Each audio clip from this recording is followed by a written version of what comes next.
Public hospital nurses in Hawaii say they rejected a proposal for a 5% pay cut because they are already woefully underpaid. KITV4's Keoki Kerr reports they worry state medical facilities will lose more experienced nurses to better paying jobs in the private sector. Maui Memorial Medical Center is one of 14 state hospital facilities across Hawaii, staffed by about 1,800 nurses. Yesterday, those nurses rejected a contract that called for a 5% wage cut and no step pay increases for experienced nurses. David Russell has been a nurse at Maui Memorial for 9 years. Yes, genuinely a crisis, not just for the nursing staff, but for the patients. A crisis, he says, because low salaries compared to nurses in the private sector mean state hospitals are often short-staffed and have to hire more expensive agency nurses to fill vacancies. So their nurses must work extra shifts and have higher patient loads.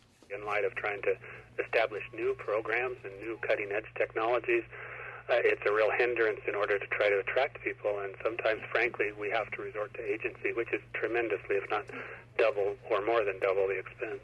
They say a job at a private clinic would pay them about $14 an hour more, or a nursing position at a private hospital, either in Hawaii or on the mainland, would be anywhere from 30 to 50% more in pay.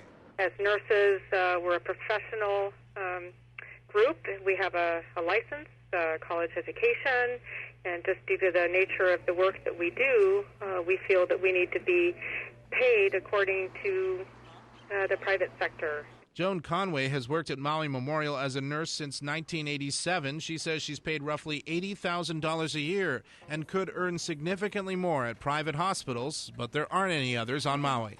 The reason I stayed at Maui Memorial is because I love being a labor and delivery nurse, and there's no other option for me. Keoki Kerr, KITV4 News.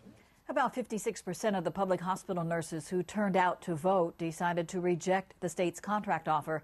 That means the state and the nurses union, the Hawaii Government Employees Association, will have to return to the bargaining table to try to reach a new agreement.